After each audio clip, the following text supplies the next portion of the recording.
শুধু বন্ধুরা কেমন আছেন সবাই? আশা করি সবাই ভালো আছেন। টেকনিক্যাল সলিউশন ভিডিও আজকে ভিডিওতে সবাইকে স্বাগতম। তো এক ভাই লিখছে উনি কন্টেন্ট মনিটাইজেশন পায়নি, কিন্তু উনি স্টার মনিটাইজেশন পেয়ে গেছে। ওনার ছবিতে এবং ভিডিওতে এখানে লেখা থাকবে, ওনার ছবি যদি ঢুকেন তখন লাগবে হেল্প দিস পিপল, ওখানে তাকে স্টার সেন্ড করা যাবে।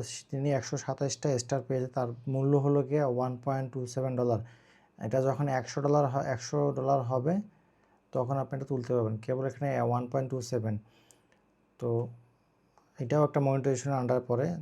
সাবস্ক্রিপশন ওনার আছে, স্টোর ফান্ড আছে, নিচে ওনার কন্টেন্ট মনিটাইজেশন থাকতে পারে। এটা পায়নি উনি খালি পেয়েছে স্টার। এটাও একটা মনিটাইজেশন। যদি এভাবে উনি স্টার গেইন করতে পারে সবার কাছ থেকে ভিডিও বানিয়ে বা ইমেজের মাধ্যমে, তাকে যদি পে করে অনেকে স্টার গিফট করে, তখন যখন এখানে 100 হবে ডলার, এখানে যখন 100 হবে কোনো মাসের 31 তারিখে, তাহলে নেক্সট মান্থে আপনি এটা 21 তারিখে আপনার ব্যাঙ্ক অ্যাড করা থাকলে এটা পেয়ে যাবেন। আশা করি বুঝতে পেরেছেন। এটা ওনার অনেক সন্দেহ ছিল যে উনি মনিটাইজেশন পায়নি, কিন্তু আর্নিং কীভাবে অ্যাড হচ্ছে, এটা স্টারের মাধ্যমে পসিবল। আশা করি বুঝতে পেরেছেন। তো এই ভিডিও যদি আপনাদের হেল্পফুল হয় থাকে অবশ্যই সাবস্ক্রাইব করবেন, ফলো দিয়ে রাখবেন, আর যদি না হয় তাও দিয়ে রাখবেন। নেক্সটে কোনো ভিডিও আপনাদের অবশ্যই কাজে আসতে পারে। আশা করি বুঝতে পেরেছেন।